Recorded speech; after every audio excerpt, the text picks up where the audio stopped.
সকাল সকাল ঘুম থেকে উঠে দেখছি ঘরে না কোনো মাছ আছে না কোনো মাংস আছে। আর ফ্রিজে ছিল ছোট্ট একটা ফুলকপি। তো চলো ফুলকপি দিয়ে আজকে খুব সুন্দর সুস্বাদু একটা মেনু বানিয়ে নিচ্ছি। ফুলকপি রোস্ট, যেটা ভাত দিয়ে রুটি দিয়ে দুটো দিয়ে তোমরা খেতে পারবে, খুব টেস্ট লাগে। তো চলো তোমাদেরকে স্টেপ বাই স্টেপ দেখিয়ে দিই। এখানে ঘরে ছোট্ট একটা ফুলকপি ছিল। তো ফুলকপিটা আমি প্রথমেই নিয়ে এটাকে পিস পিস করে কেটে নিচ্ছি। একদম সমান সাইজের ফুলকপিগুলো পিস পিস করে কেটে নিতে হবে। আর মিডিয়াম সাইজে রাখতে হবে, বেশি বড়ও করা যাবে না, বেশি ছোট করলেও হবে না।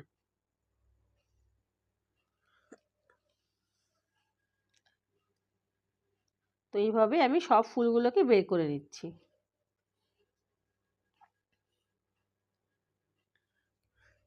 তো এখানে সব কপিগুলোই কাটা হয়ে গেছে আমার মোটামুটি। আচ্ছা, এটা একটু বড় আছে, এটা একটু ছোট করে নিতে হবে। বেশি বড় রাখলে অর্ধেক সিদ্ধ হবে, অর্ধেক সিদ্ধ হবে না। আচ্ছা, এখানে সব কপিগুলোই কাটা হয়ে গেছে, এবার এগুলোকে আমি একটা পাত্রের মধ্যে তুলে নিচ্ছি। এবার আমি একটা পেস্ট মশলা বানিয়ে নেব, যার জন্য এখানে নিয়ে নিয়েছি 1.5 চামচ পোস্ত। তার মধ্যে দিয়ে দেবো 1 চামচের মতন চাল মগজ। আর এখানে কিছুটা দিয়েছি আমি গুঁড়ো বা ভাঙা কাজু। তো সবটাকে আমি একটা পেস্ট বানিয়ে নিচ্ছি। আচ্ছা, এদিকে কড়াইতে আমার তেলটা গরম হয়ে গেছে, জলটা গরম হয়ে গেছে।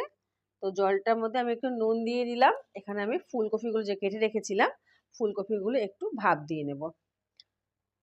ফুলকপি যখনই বাজার থেকে আনবেন, ফুলকপি একটু গরম জলে একটু ভাপ দিয়ে নিলে নুন দিয়ে, তাহলে এর মধ্যে যদি কোনো রকম কোনো পোকা থেকে থাকে বা কোনো নোংরা থেকে থাকে, সেটা পুরোপুরি বেরিয়ে যায়।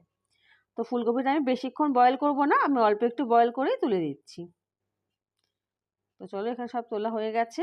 আচ্ছা, আবার কড়াইটা বসিয়ে নিয়েছি। এবার আমি এখানে পরিমাণ মতন অয়েল দিয়ে দিচ্ছি। আমি এখানে রিফাইন তেল ইউজ করেছি।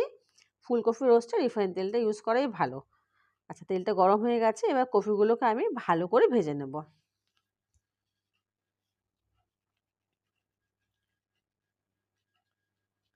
এবার এপিট ওপিট উল্টে ভালো করে ভেজে নিতে হবে। এখানে আমি দিয়ে দিচ্ছি একটুখানি নুন। তো চলো, ভালো করে এপিট ওপিট উল্টে ভেজে নিচ্ছি লাল লাল করে। একদম কালার চলে এসেছে ফুলকপিতে। এবার কপিগুলো আমি তুলে নিচ্ছি। খুব সুন্দর কালার চলে এসেছে কপিগুলোতে। আচ্ছা, ওই তেলের মধ্যেই এবার আমি দিয়ে দিচ্ছি কালো জিরে ফোড়ন। আমি এখানে ছোটো চামচের হাফ চামচ কালো জিরে ফোড়ন দিয়েছি। আর এখানে আমি আদা বেটে রেখেছিলাম, তো এখানে আমি হাফ চামচের মতন আদা বাটা দিয়ে দেবো।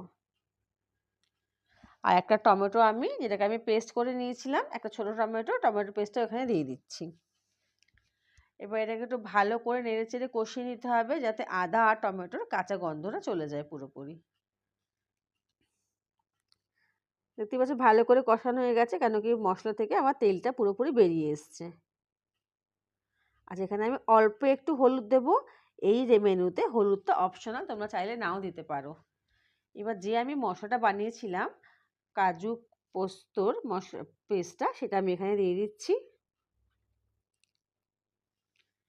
এটা ভালো করে এবার নেড়ে চেড়ে মশলাটা ভালো করে কষিয়ে নেব।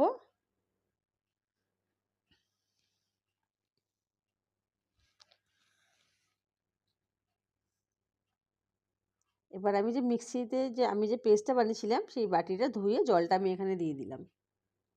ভালো করে কষিয়ে নিতে হবে একদম, যাতে কোনো রকম কোনো কাঁচা গন্ধ না আসে।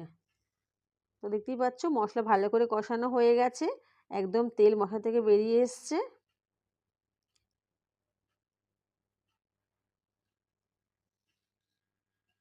আচ্ছা, এই পর্যায়ে আমি একটুখানি নুন দিয়ে দিচ্ছি। নুনটা তোমরা টেস্ট করে দিও। আমি এখানে অবশ্য আগে নুন কিছু দেওয়া হয়নি, তার জন্য আমি এখন একটু এর মধ্যে নুন দিয়ে নিলাম। আর দিয়ে দিচ্ছি সামান্য চিনি, তবে চিনিটা এখানে দিতেই হবে, দিলে টেস্ট হয় খুব।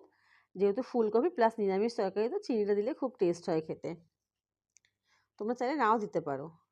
আচ্ছা, এখানে আমি প্রায় 50 গ্রামের মতন আমি এখানে টক দই নিয়েছিলাম, যেটাকে আমি ভালো করে চামচ দিয়ে ফাটিয়ে নিয়েছি।